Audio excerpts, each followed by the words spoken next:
Welcome to Home Dad Chat, brought to you by the National At Home Dad Network. My name is Brock, My name is Danny. and we are here to talk about life as stay at home dads. So sit back, relax, and enjoy the show.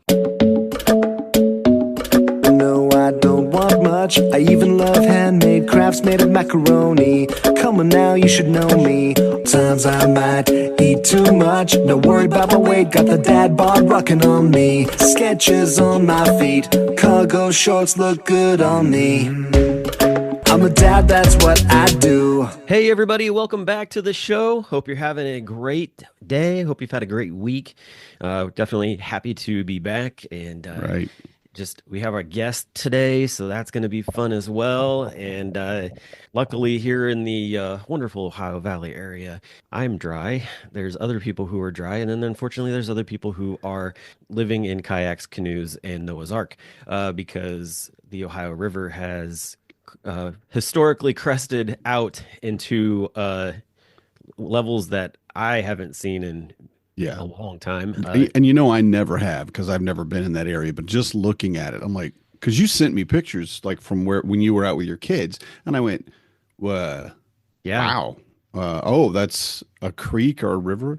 Yeah, it was like across from where we stayed at for Home Dad Con. Yeah, Like, yeah. and that's the thing. Yeah. I was like, dude, like that park is gone. It's all underwater right now. I couldn't figure out where it was at first because it was all a pool at this point or a river. And I'm like, what the? Oh, wait a minute. We were right there. Yeah. Yeah, that's just, and it's awful because I know it's hit so many communities and residential communities too, if I remember.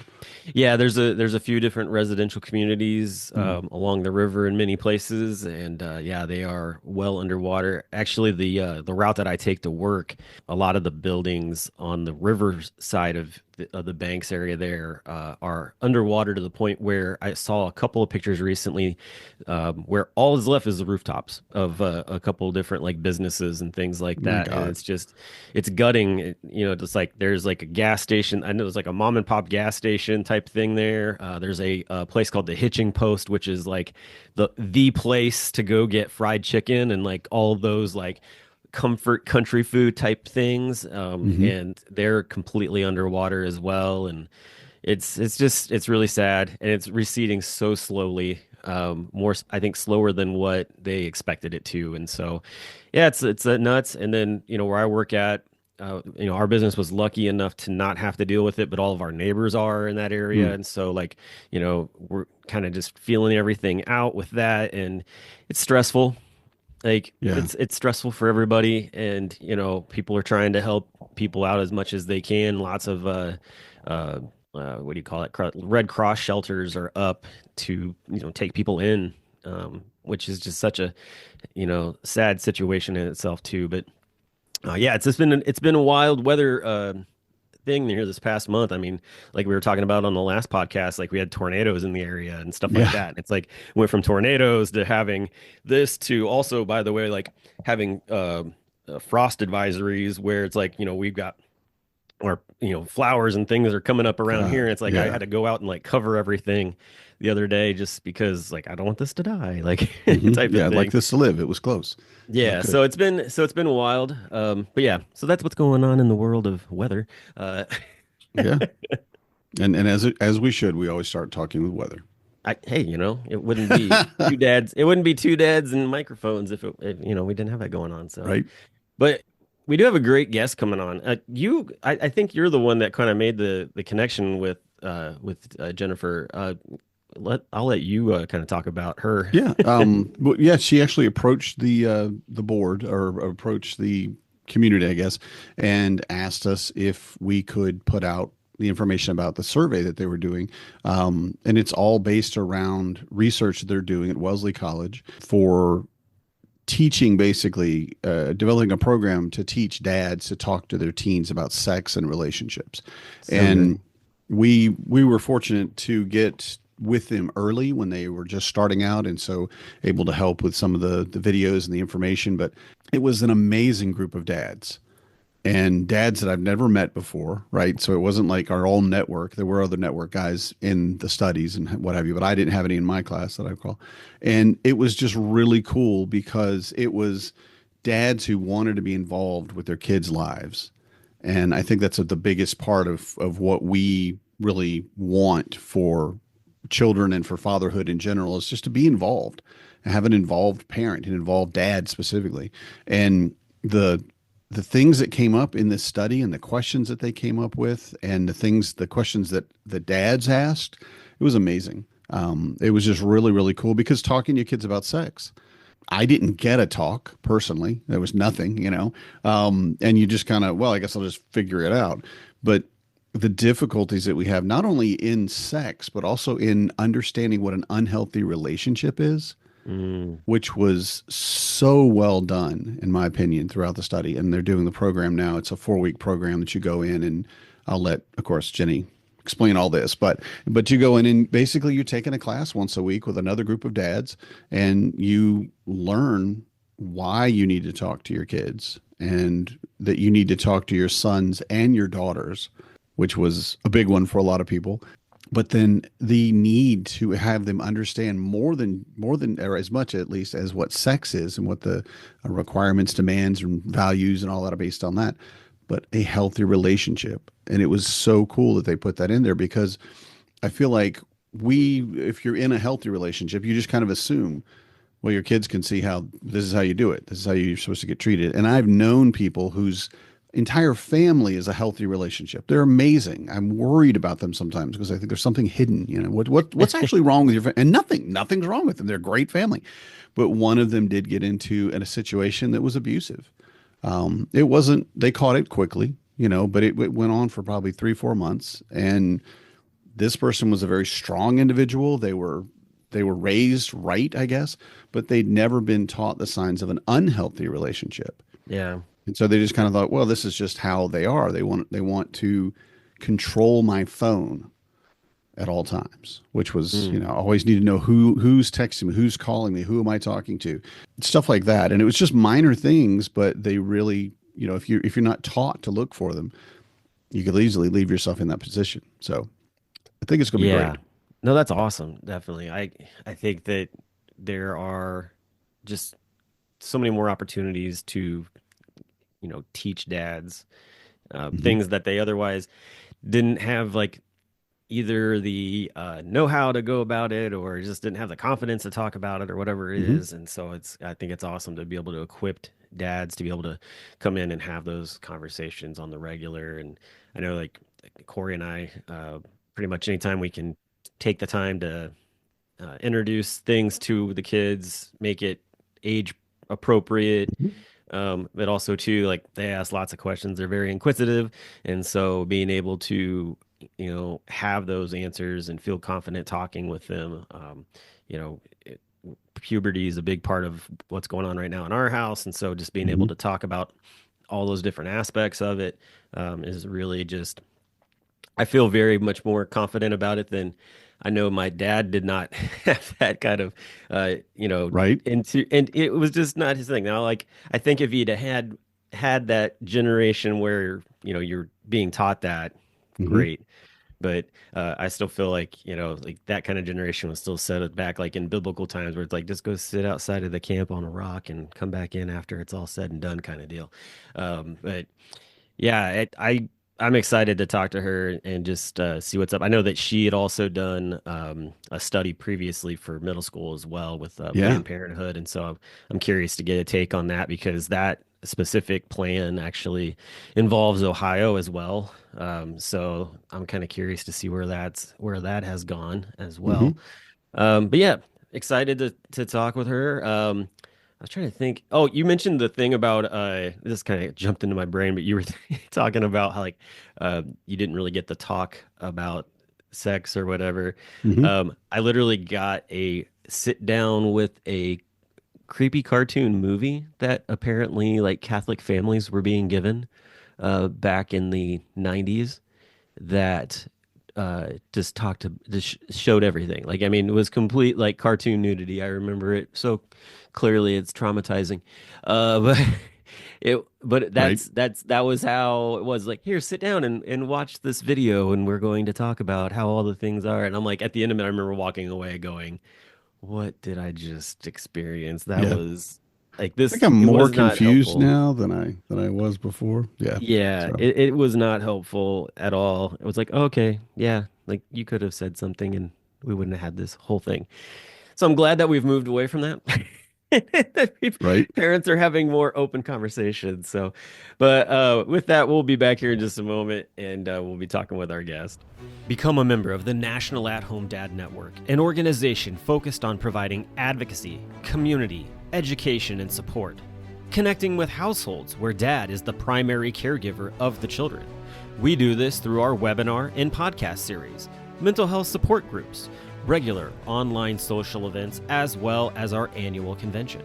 The National At Home Dad Network is a 100% volunteer organization. Without the generous support of its members and the community around it, we would not be able to continue the work that we do.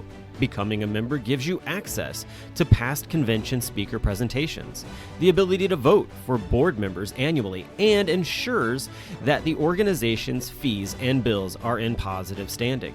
Oh yeah, it should not go unmentioned that there is some cool swag headed your way if you decide to become a member.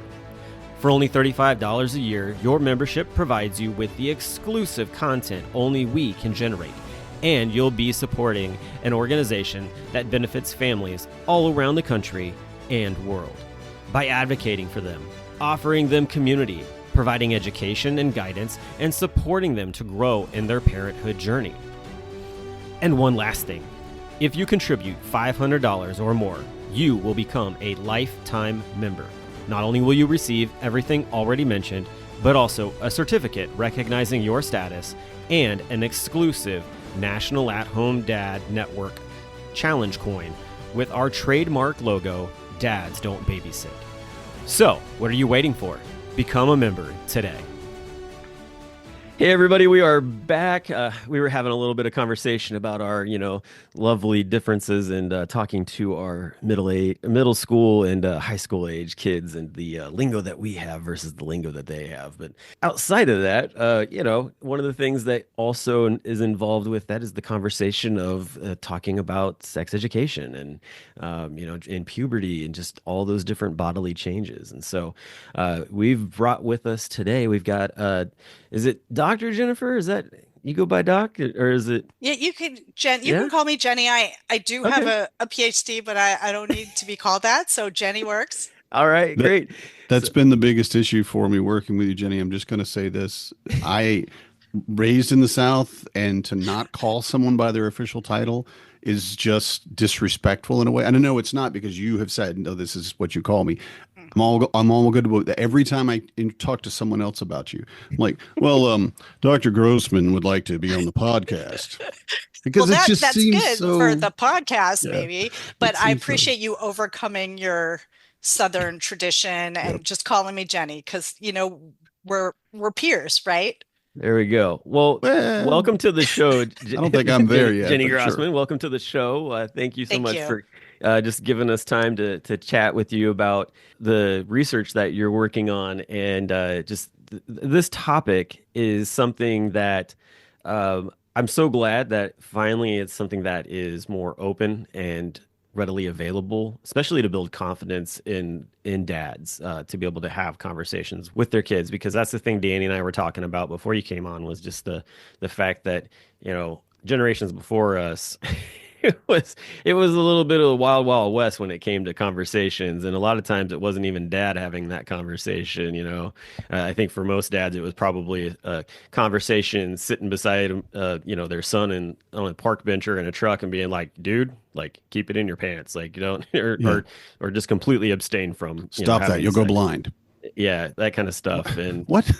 and then with daughters, it was like, I ain't talking to you about that. Like, no, like, you go talk to your mom Mhm. kind of thing. And so I think that being able to have conversations feel where the kids feel comfortable talking to either parent is such a value that is coming into to our culture now. Absolutely. Yep. And I will say that I've really enjoyed being a part of this program with you. It's been very, very enlightening for me. I've learned a lot. But more importantly, I've seen a lot of other dads who want to be involved, who want to be a part of their kids' lives, who want to know how to talk to their teenager about sex. And it's again, it's so very different from what we've always seen as the dad. If you picture what's a dad, it's not a caring, loving individual who comes in and teaches you about healthy relationships. It's just not usually what we'd picture, and it really is who we are now. And I really enjoyed talking to all the dads I've got to meet during the program, and just how enlightened they are and how ready they are to be a better dad. So your program has been great, I think. I'm so glad to hear that. And it's been really exciting for me too. Danny, working with you, working with our advisory board, learning from the dads who've been part of this, because we do have this sort of void, like you said, Brock, where we don't hear from dads and there's not public conversation. So I think it leaves all of us open to these stereotypes or these assumptions that things with dads and the way their parenting looks the same as it did with my dad or my granddad. And so for me, there's been tons of learning with this program. Like, oh, like there's so many dads who want that engagement, what kind of learning, what kind of tools they want, learning what kind of communities they want to support this. And it's very hopeful for me and exciting.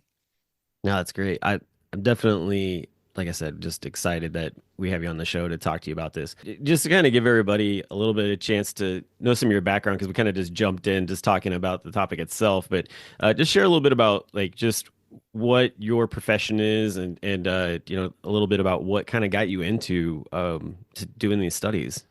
Great. Yeah, sure. So I'm a senior research scientist at Wellesley Centers for Women, which is a soft money research and action organization that's affiliated with Wellesley College. And I've been doing this work for about almost 20 years now. And well, going back a little bit, the way I got actually involved in this is that way back before I started working at Wellesley Centers for Women, I had done an internship where I was volunteering for Planned Parenthood, teaching their high school sex education program in the Boston Public Schools many, many years ago. I was so ill-equipped to do that when I started, and oh my God, the learning curve was huge. But I found it very exciting, and they asked amazing questions, these students, and really helped me rethink what I had learned about sexuality and relationships and health.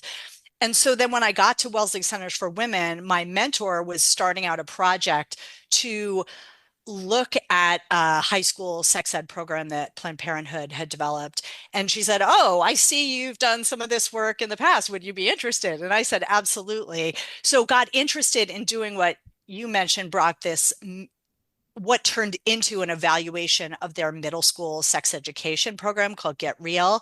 Yeah. But the piece that kind of really hooked me is through that project, we started talking a little bit to teens and their families around how do they communicate about these topics? Do they communicate? What gets in the way? What works? And so for me, that's sort of what took me on this road to start really being so fascinated by understanding families and particularly who's left out of those conversations. Who do we learn about? Who do we not learn about? Who are the programs supporting? Who are they not supporting? Mm. And so I think that's what pushed me on my trajectory now.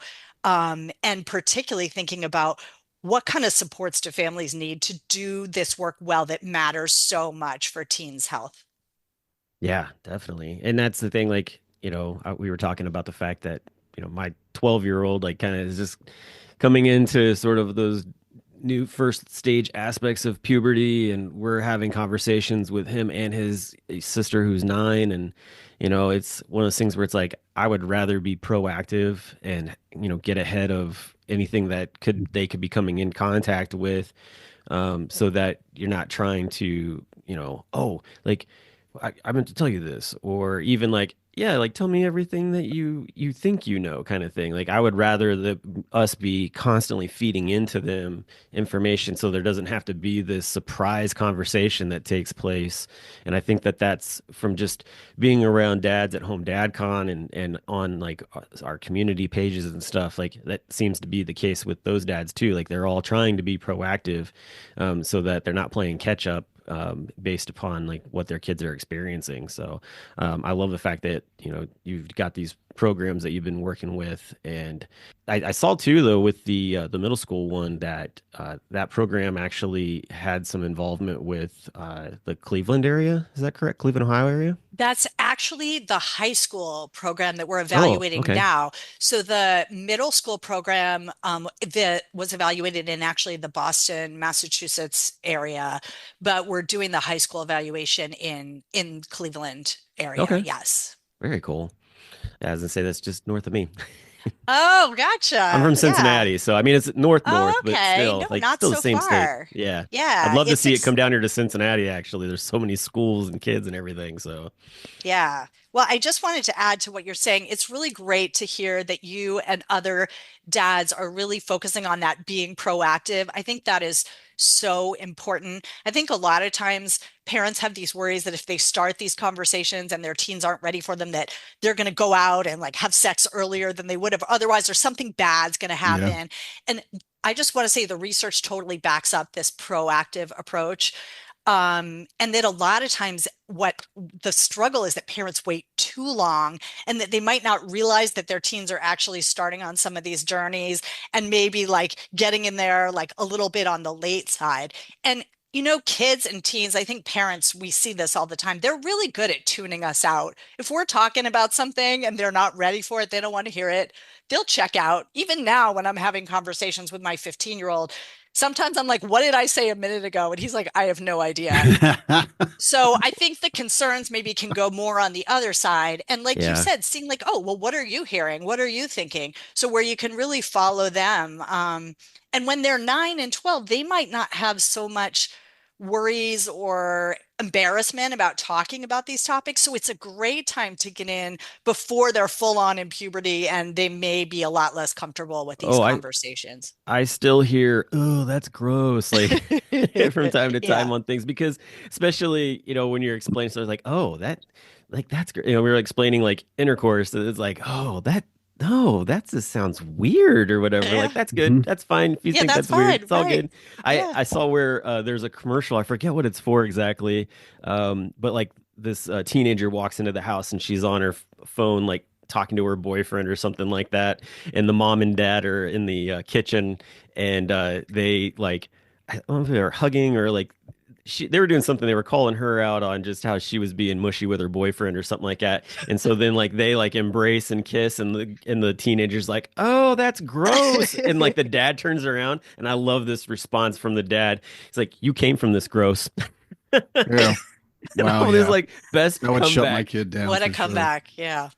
So yeah, so like I said, it's just this conversation just continues to get bigger and continues to grow. So how was the response? Like how many dads did you get involved in? And when it was dads and teens during the advisory panels, Yeah. which I thought was a very interesting thing that you could get teens motivated. So good job because I don't know how that works, but There's some how bribery involved in that, right? right, there A, has to a be little bit. something. What's your currency today? Is it Yeah. money, actual money? Is it food? It's usually food. Okay. Yeah. Roblox Um, gift cards. So Roblox, yeah. But how many dads yeah, and teens? great question. And let me just step back for a minute and say kind of what this program that we're Oh doing yes. is. Is that cool? Yeah. So, this program called Connected Dads, Healthy Teens is an online program that we put together based on a lot of people's research, but also, like Danny was saying, our feedback from dads and teens that we've talked to, a free online program that supports dads and teens to have accurate, thoughtful information about things like sex and relationships, but also to support dads to have some of these conversations that aren't always so easy with their teens in healthy ways, and to have the information and to have the skills and the tools to be able to support those conversations. So, yeah, and Danny was involved as part of our advisory board of dads, which was just awesome. We learned a ton from that group. But so in terms of your question, Danny, about how is the response, it's mixed because recruiting. So right now for our initial kind of program to get feedback from dads and teens about how it went, how we can make it better. We're looking for 50 pairs of dads and their high school teens. So a dad and a teen in a family both need to participate. They both need to agree and have consent. We do pay them for their feedback. So there's some incentives both in terms of learning and in terms of being paid for their time. It has been a challenge to get dads to access dads, to get dads interested in the program, to get teens interested in the program.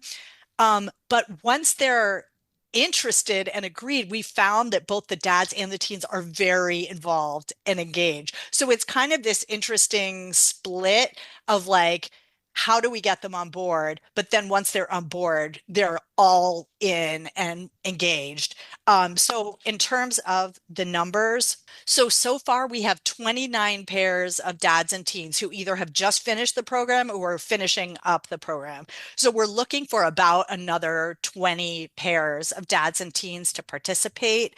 And if anyone's listening and is interested, hopefully Danny can, if you could share that Hmm. link for how to sign up if you are interested. So yeah, it's that really interesting split, and we're always trying to figure out how do we engage dads in research? How do we engage dads in programs? Because we hear from dads that they really want to be involved and that what they want or need isn't always the same as what moms want or need. But the ones who are always jumping to volunteer are the moms. So it's a challenge that we're still trying to learn how to do that better. Excellent. Yeah, definitely. I think that that is one of those, like you said, this was one of those things that it's starting to grow. I love the fact too that you've got these dads and teens that are coming in. I guess I'm curious to know, like, so is it one of those things where the teen is finding this and is like, "Hey, dad, we should do this," or is the dad like, the one that's bringing them in? Like, I don't know if that's part of like a survey question or whatever. Like, It's when a you're great like, it's a whose idea great is this? question. Yeah. And so we actually debated that same question a lot when we were trying to figure out how to set this up. Do we go through the teen? Do we go for the dad? And we thought in the end that probably the dad was harder to get, so that we were going to start by trying to reach dads.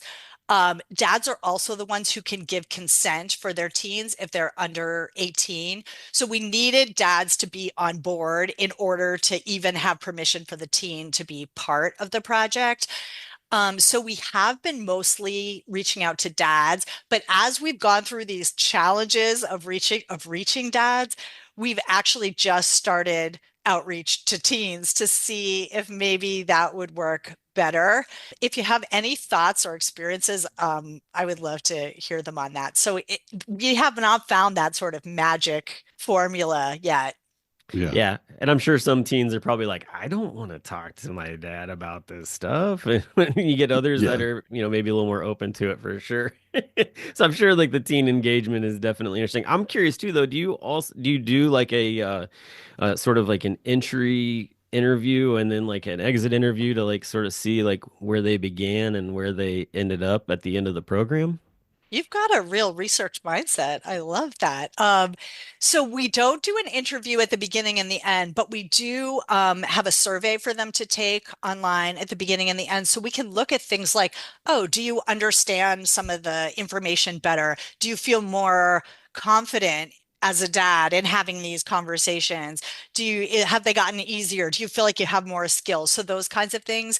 And we are actually just starting interviews that we're doing at the end of the program to see what the program was like for dads and teens, to hear their feedback in a more in-depth way than you can get in a survey. So yeah, we're really interested in dads and teens experiences. As Danny has seen, the program is still, it's sort of like an early draft. We're trying to improve it. We put it together. And so throughout the program, for each lesson, we ask dads and teens, okay, what did you think? What was good about it? What was bad? How can we make it better? Because we really want to make this as strong as we can. Yeah, it's Definitely. been good work too. It has been very impressive the speed at which you can make changes too. You add something in, and it seems like a small thing when you say, "Well, I think they should do this," but I know the production logistics of anything is way, way more complicated, especially if you're doing videos, animated videos, voiceovers, and all of those things. So I've been very impressed with you and your team. I'm assuming it's Amanda and everyone else Oh, that's yeah. that's getting it all done, but it's been very, very quick And what I like about that is knowing that, because the dads would make suggestions and then see those suggestions implemented, and that really helped them invest in the team more, I think, in being a part of the community. I thought that was an amazing check mark in y'all's positive column, let's say. It was great. Well, that's great to hear. And I have to say the same back to you. Like, we really counted on you to tell us, like, oh, this piece really works. And oh, no dad in his right mind is going to want to see you say that. So the Yeah. feedback was like, we felt so privileged to be able to get that input from dads. And we also got that input from teens who, I know you said, Danny, like, how'd you get those involved teens? Oh my God, these teens were very invested. And the interesting thing for I think I may have mentioned this to you before, Danny, but our advisory board meetings, for the dads, they're all on camera, they're all like engaged, the meetings go long. For the teens, sometimes not a word was spoken. They were not on camera, and the entire meeting was in the chat. It was, which, Yeah. a lot of people said to me afterwards when I asked some young people, they were like, yeah, of course, but we weren't expecting that. But the thing is that the chat was awesome. They were so engaged, so thoughtful. They just were communicating in a different way than the Hmm. dads were, Yeah, we talked about the evolution of language, and that's a right? big part of it. Like my kids don't know, two of them have cell phones, the older two. They don't know how to set up their voicemail. They don't know why they should set up their voicemail. And both of them had told me, I'm not going to do that. And I'm like, I get the world you grew up in and you live in, but business, if you want a job, you need to have a voicemail at the very least, just for that. And still, my 18-year-old, he doesn't have his set up, and he's like, nah, they can text me. I'm like, that's not how this works. But See, I run into that again, with my different wife. generation She's is, 5 years younger than me, and there are times where like I'm wanting to find out information for something, and she texts like her friend about it, and like is waiting and waiting, and I'm like, just call them and talk to them because you'll get the answer immediately. no, Obviously, they have their sorry, phone with them, and you're nope, she wrong. refuses to do it, and then I'm just like, oh, this is so annoying, and I feel like in some ways I'm just like, okay. This is what it's going to be like with the kids. And it is Exactly. because my oldest has an Apple Watch and I tend to get text messages from him, but he knows I'm not typically going to text him unless it's something like, "Hey, I'm here, come out like to pick you up" type of deal. If it's something else, I'm like, "I'm calling." And he's always just like, "What?" And I'm I, just like, "Where are I am you right too. now?" When you call me, I'm like, what happened? Somebody died? What's going on? Why don't you text me? You just called me, just out of the blue, just like cold called me, like you're a salesperson. No, it's I fine. hate text messaging. I can tell. I can I tell. I do. can tell. I'm a talker. I like to be on the phone. So, which speaking of that, like just like I'm curious, what kind of things during your research have like surprised you when going through this process? Like, what kind of things have you experienced with that? Well, one thing that really surprised me, like when we were coming into this, so before we developed the program, we did interviews with 43 dads or something like that around the country to hear about like how do they communicate with their teens, or if they don't, what gets in the way? Would they want to? What kind of resources or supports would they want? And one thing, and we didn't have a set idea of what dads might look for in terms of support, whether it might be similar to what moms are looking for or how it would overlap. And one thing that it makes sense now that I know it, but really surprised me was this idea of peer dad support. And I think it won't surprise either of you two, given the work that you've been doing.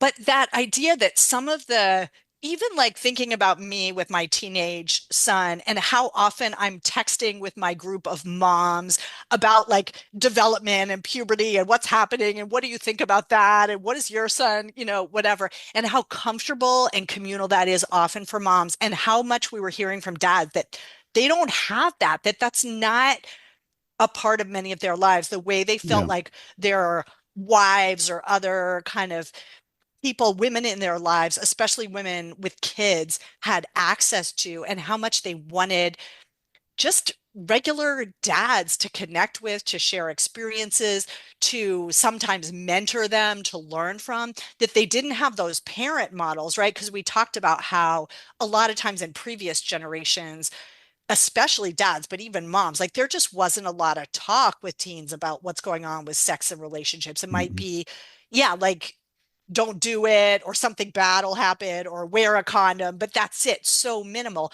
So there aren't those role models for dads a lot of the time, and there aren't those peers. So when we were hearing from dads, like, what do you want in a program to support dads?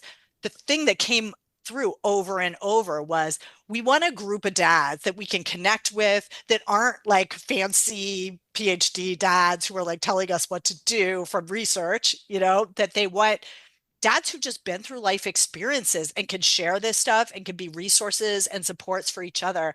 So I think that's awesome. And I didn't know before. Yeah, we will often say, I think one of our taglines or quotes or whatever you call it is we feel like every man needs a mentor and a men's group and whatever that looks like for you. Because again, exactly what you just said, and I hate to be mansplaining, but I'm just kind of trying to reiterate that it's so very much a vacuum in your life, and you don't even know where to look. You don't know who to ask. You don't know who to talk to. And I love that these groups are developing, and I really feel like eventually, Jenny, we're going to move to a point where we're developing a group after it, right? Where I dads love can that. come Yep. together, and yeah, that's what I'm pushing for. But Yeah, and that's a just to lot of clarify work. what Danny's talking about, because of what we learned from these dads and from our advisory board, one piece of this program that we're offering for dads, it's a month-long program, and every week there's an online peer dad group.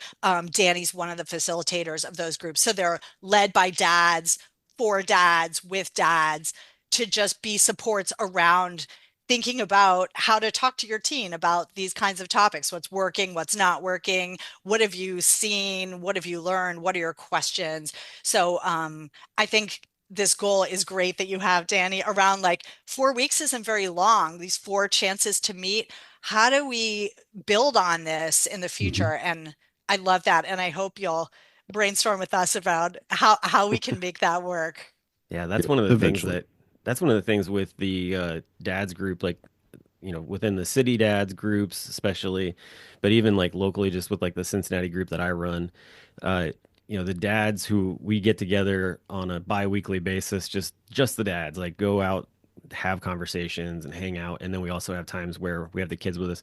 One of the things that I'm recognizing is that there's a lot of dads who have very young kids, like under the age of 10, we'll just say, maybe even 5 for the most part. And so these dads are just getting started. And so there are lots of conversations that come up though, just about like the future and what their kids are going to experience. And the one thing that I keep telling them is like, there's really not an aging out of these dads groups. Like because as you move on, you're just going to see that there is a complete reason why you don't need to disconnect from this group of dads and can be very beneficial. And I can't say to how it'll work out or whatever, but I definitely see where there are lots of guys who are very much enjoying the camaraderie and the conversations. And you see that at Home Dad Con, and we have our twice a week dad lounge, which is similar to I think what you're talking about with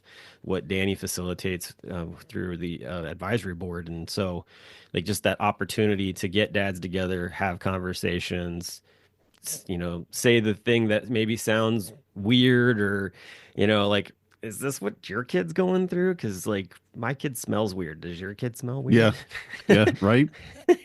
My kid's pee smells weird. Stop feeding them so much asparagus. Yes. But yeah, I love the fact that that's where we're going, because I know I've talked to my dad a few times about the dad's group, and he's just like, that's just something that wasn't around. Like, Hmm.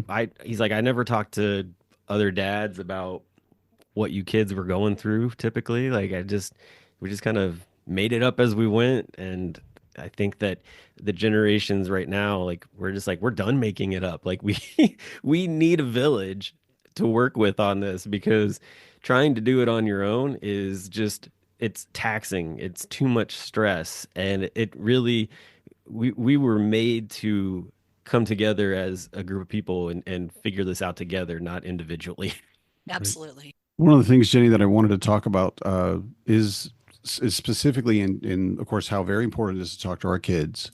But I'd like to kind of focus in a little bit on why it's important for dads to talk to their daughters, both about sex and about healthy relationships, because that Yeah. seems to be something that there's a little bit more pushback against. It's not obvious, it's not huge, but it's kind of just a reticence. Like, I don't know what to say. And I will admit, for my little girl, my wife has told her everything that she needs to know about her menstrual cycle, because I'm not the authority by any stretch. I have a basic idea what's going on, and that's the best I can do, right? And I can bring supplies. That's me. But she took care of it because that was really something that was much more familiar to her, and that was fine. But as far as sex and relationships, that's a different thing. And the program, I think, does a very good job of explaining that. But I'd like to get your thoughts on how important it is for dads to talk to their daughters. Yeah, that's a great question. And so, just to start, it is so important for dads to have these conversations with teens in general. Um, and there is research to show that when dads talk to their teens in open and consistent ways over time, that it teens are more likely to delay sex, they're more likely to have healthy relationships, they're more likely to use protection when they do have sex. So there's a lot of positive outcomes that are true for our kids, whatever gender they are, that those dad conversations matters. But I'm glad you honed in on daughters, particularly because I think you're right. There's a lot of particular, some of it's taboos, some of it's maybe just discomfort and not being sure. Should I be part of those? Is it appropriate? Do they want me to be part of those conversations? Um, there's some great research out there where people asked daughters, do you want to hear from your dads? And it was really interesting because it was not subtle. The answer was very clear, yes. And it doesn't mean that your daughter wants to be excited about every conversation you have with her about sex and relationships, right? These Right. conversations can be hard and awkward and uncomfortable. But daughter said, yes, it matters to us. We see our dads as important supports, as guides, as educators. They bring different perspectives than, say, a teen who has a mom as well. So they can talk about what was it like being a teenage boy? How do teenage boys think? Like this is valuable information to have so that there's a lot of reasons to have those conversations even if they feel uncomfortable and even if you're not sure that they're wanted. I think one piece that is also important is if there's another parent in the picture, for dads to be having those conversations with their partners, with the teen's other parent around like, okay, like you said, Danny, like, okay, maybe periods that's a mom thing. Okay. I can support in any way you want, but are there other pieces? Like, how can we collaboratively do this work? But the research really shows that it's not dads matter over and above moms. So even if a mom is doing an awesome job being so engaged with her teen around these topics, dads have a role to play and it matters. And so I hope that message comes really loud and clear to dads that what they bring is really important, both in parenting in general and particularly around this topic. Yeah, no, definitely.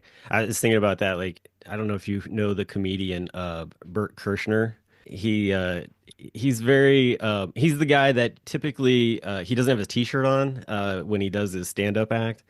He's He's the very machine. involved. He's the machine. Yes, exactly. That's the other part. But he has a thing where he talks about how his daughter, when she got her period, she was talking to him about the fact that she was going to have a period party at the house, and she Wow. invited like two boys with to it as well. And Mhm. I guess like well, there was just a whole bunch of comedic things that took place in it, and he was asking like like I completely understand like why you want to have the party, totally get that. Like, why did you invite these two boys? Like, what is that all about? Like, are you trying to Uh-huh. traumatize them? Like, what's the deal? No. But even to the point where they got like a red velvet cake Hmm. that they like cut into, and it was like just all kinds of chaos with Celebrate. yeah, they were Celebrate. celebrating though. It was really funny, but definitely check that out because he's just an interesting guy Oh and yeah. all. But he's not. But he's one of those like comedic dads who he just says things right out in the open. I mean, they're in your face, but at the same time too, like he's very supportive of his kids and his wife and Yeah, all these different areas that you're like, yeah, is he crazy and wild? Sure, he is, but at the same time, like if you peel that back, like he's one of these dads that we're talking about who, has Yeah. absolutely. actually jumped in fully into how to support his kids and things like that. So I definitely love that there are guys like that out in the mainstream as well as all of us others Yeah. having these Yeah. conversations. So It's Yeah. okay And to just be. to, yeah, add one piece to that. And I know, like, in a lot of families, the mom is doing stuff about periods and stuff. It's great to hear this comedian like getting involved in that. But we talk to some dads who don't have a mom in the picture, or the mom isn't kind of able to take that role. And dads step in and they do great. Like, there's a level of, I think, comfort that's like, oh, yeah, of course, moms have periods, daughters have periods, Mhm. but dads do that stuff too, and they do it great. And it's really encouraging to hear dads like how thoughtful they are around, okay, like what does my daughter need in her little Right. period pack, and what information can we Google Yeah. together or get on Chat GPT about what my daughter needs to know. So there's not Yeah. no monopoly that moms have this piece. Yeah, and we talk about our carry, what we run around with, and like when your kids are young, it's the diaper bag, and a lot of dads do try to find a more, I guess, masculine diaper bag. Like I don't want it pink with butterflies on it. It doesn't match my outfit, give me whatever my reason. tactical bag. Yeah, give me my tag bag, right? But one of the things that I did with, because my oldest is transgender, so originally we thought he was a girl, and so he started and did have his period at the beginning, and I got what we called the football. I got a little black bag that I kept in my backpack with all the other, snacks and supplies and water bottles and all that other stuff that you keep in it. And it was tampons and pads. And Yeah. I said, it's here. If you ever need it, you just say, or someone else needs it, just they don't want to come to me. I get it. Just say, I need the football. And I won't ask any questions. I'll just give it to you and you bring it back, whenever. And I have had other parents, other dads that said, why would you carry tampons? And I'm like, well, I have a daughter. I also have a wife and I know a lot of women. And this is Yeah. just part of it. I mean, this is just like I carry band-aids. I still carry band-aids. And I haven't I mean, it was for someone else's little kid within the last year. This is the only band-aid I've needed, but I still keep them because you never know. And I Yeah. keep the tampons and pads in there too. Because I feel like that's part of what you do as a provider. You provide those things beyond, necessarily a paycheck, but that support and that understanding and that knowledge. And I love too that talking to our daughters helps them develop an understanding of healthy relationships because it's so very important. And I know, like for me, I've always thought before this program, I thought, well, they see me and they see how I treat their mom and how their mom treats me, and that's how they'll expect to be treated. And in a way, that's true. But if I never expose them to the fact, and Brock and I talked about this earlier, but that they want to see who you're talking to. They always want to know who you're talking to on your phone. Who'd you get that text from? Who was that call from? Who are you talking to right now? And the controlling part of an unhealthy Yeah. relationship. And I don't think my kids would know that. I think because I never said you should look for this or this should be something that I have now since I've been through the program. But to understand what a healthy relationship is and also to really understand what an unhealthy relationship is. And Yeah. I find that's something that as a dad, you can tell your kids and your daughter as well, of course, that this is a boundary you should have. And if someone's over here, that's beginning to be an unhealthy relationship. And that part of the program was incredibly helpful for me personally. And I feel like it's beneficial for anybody that gets exposed to it to get that message. That's Yeah. great to hear. I was gonna add to just sort of like the healthy relationship side things too. So I remember when I got on TikTok, I came across a young man who he was talking about, if you really want to be supportive of your female friends, that kind of thing. And this guy was in college. He actually walked us. He like walked you into his bathroom, and he had an entire like drawer of supplies for females, and just talking about like, hey, like it doesn't take that much to just go buy like a couple different things that are sort of like quote unquote universal, like, or at least like can be used in a situation where maybe, there's nothing that your friend brought or whatever. And I was just that to me, I'm like that I'd never had even considered that when I was in college. Like I would have Right.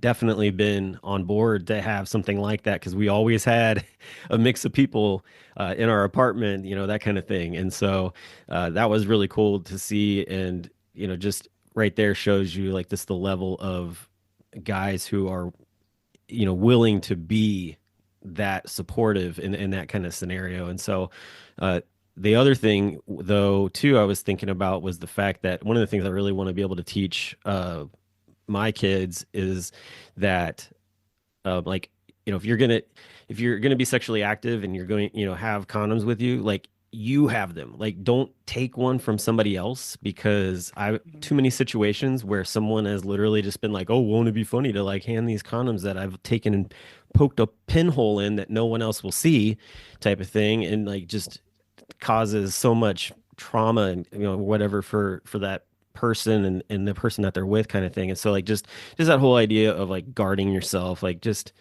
on different levels, especially like going to the bars, like don't leave your drink sitting around because you don't want Yeah, something to happen in that case. And all those different aspects are all things that need to be talked about with your kids. And I think sometimes just depending on what you experienced or whatever, like it helps like in that community setting, somebody else brings it up as well. You're like, oh, like I didn't even think about that before, kind of thing. So that's another reason why having a group of people around is a good idea. absolutely. And I think it also models for our kids, like we have communities where we support each other and where we try to do this. And some of those things, like even thinking about like if you're going out on a first date and you're not sure if you trust someone, or if you're in a bar, like, okay, how do you use your community, your peer community? How can you support each other? Whether it's like keeping some tampons in your bathroom, or whether it's being, someone who, if your friend texts you, you can like show up at a restaurant and be like, okay, we have an emergency, you got to go now. Whatever those backup systems are, I think the more we develop them in our own lives and talk to our kids about them, the more they see those models and the more they can develop them, because we can't always be that person who's there with them as they're going out and exploring some of these things, but we can help them build their own close communities, and of course be that resource. If you ever need me, text me, I will be there, or Right. call me, whatever that is. Yeah. Yeah, definitely. Yeah. So a couple quick things here before we hit our time. I was just wondering, what are like one or two sentence tips, things that would be good to talk to your teens about that we kind of give as a little bit of a tool for our listeners out there. So what kind of topics, or more like how to talk, or what are you thinking? Just like, like what are a couple of just like, I guess, like things that you would share to a dad who's maybe like, I just don't even know where to begin. Yeah. Well, one thing, a lot of teens get some kind of sex ed in school. It varies a lot what they get. So that's always a question, especially in middle school. Oh, do you learn anything in your health education class? What did you learn? We often look for what are these moments where there's something the teen is doing, maybe something one of their friends, they're talking about how they're in a relationship, or you see something on like YouTube with them around relationships. What's that about? Or you hear a song on the radio. So just asking them, what do you think about that? Is that a healthy thing? Is that a messed up thing? Are all your friends doing that? What do you think? So really just looking for these opportunities where you don't have to artificially start a conversation. And just thinking of something that the teen saw or heard or mentioned to you, and then just being curious about it. We've heard from a lot of dads that, they always feel like they should be telling the teens how it is, what they should do. And it's not that there's never a role for that, but being curious about your teen's experience, listening and hearing your teen's perspective, and showing your openness to engaging with them around these topics, that you're not going to get embarrassed, that you're not going to judge them. So I think just looking for those moments. Another thing we talk about is opportunities when you're not in direct eye contact. So you don't have to be like sitting and like staring deep into each other's eyes. So it might be playing a video game together. It might even be like, oh, like that girl is kind of dressed like her breasts are really showing, or what do you think about that? Why do you think they designed it that way, or whatever it is? It might be if you're cooking together, it might be if you're in the car and you're both looking different ways. So looking for chances where you don't have to be all in, you could be kind of doing a couple things at once, and where it's just low key, casual, and try it out. And if it doesn't go anywhere, you'll have another opportunity. You're with your kids. Just keep looking and thinking about it as not a conversation, but look for your moments throughout development, whether they're 3 and they're curious about themselves in the bathtub, or whether they're 15 and they're wondering if they should call a girl or text her, whatever it is. That was Yeah. a little longer than you asked, but No, I No, it like was it. It's great. great. Yeah, It was great definitely. because it's a complicated subject. I it is. mean, it's really, there's so much that you need to know. And I am so glad that you're teaching us. We try. I know that one of the things I do is I'll gauge my son on just sort of like his attractiveness to girls. Be like, hey, like, like what do you think of that girl? Like, you're like, is she cute? Do you? And he's always just like, just a girl, okay. But Yeah. he's completely fine. Like he's like, no, I'm just me. I'm here, and I'm like, okay, cool. Like, just curious to see where you're tracking, so that we're on the same Yeah, page. just checking in. Yeah, I was, and so yeah. I kept hoping with my son that, okay, cool. So you're a boy. Cool. That's cool. But he's also gay. So we can't ogle women together. He doesn't like cars. I don't know. I'm reaching. I had to find some other stuff. And You now got to keep it's looking, just, you got to right? keep That's what looking. Yeah. that's what Find dad's something. got to do is you have to find Right. where your kids are and meet them. But it's Yep. work sometimes. Yeah, Yep. exactly. Well, hey, I'm curious just to kind of put this out here before we end. What are ways that dads can get in touch with you and find out more about what you're doing and just being able to get involved? Because, like you said, you're trying to get to 50 couples and you're at 29 right now. Yeah, absolutely. So we would love to hear from dads who want to get involved. There's a link, and I don't know what's the best way for me to share it with you. I'll put it in our Where show notes. You can just put it in the email and then I'll take care of. That would be awesome. So I'll do that. So it's just a quick link. There are like maybe 6 or 7 questions that you fill out a quick survey to say like where you live, if you're interested, if you have a teen in high school, things like that. And then we'll reach out to you and send you a consent form for yourself and for your teen if they're under 18. And yeah, it's not a huge time commitment, and we really want to hear from dads and their teens. We hope that the program will be helpful, and we also pay you for your time and involvement. So yeah, we would love that. People can also, if they have any questions, I'll include my email as well, but it's J Grossma, so JGROSSMA at wellesley.edu, WELLESLEY. It's a bear to spell Wellesley, but feel free to reach out to me. You can also go, if you type in Wellesley Centers for Women on Google, you can also look up my name and contact me there. So I'd love to hear from you. If you have any thoughts, if you have questions, if you're not sure about some things about the program and you want to know, I'm glad to talk with you about it. Awesome. I love that. Well, hey, Jenny, thanks so much for coming on the show and sharing all this information with us. It's been awesome, and I hope that the research that you're doing just continues to grow for you, and that the dads who are listening to this get involved with it because it does sound just like it's a great program that's going to help a lot of dads in the future as well. So, thank you so much for coming on the show. You are welcome. It's been such a pleasure. I know, Danny, you said this would be fun, and I didn't really believe you, but it actually Hmm. was fun. So Yeah. thank you both so much. It's a real pleasure. Well, and for everybody else, thanks for listening, and we will talk to you all again next week. Have a good one. Good night, everybody. I'm a dad, that's what I do.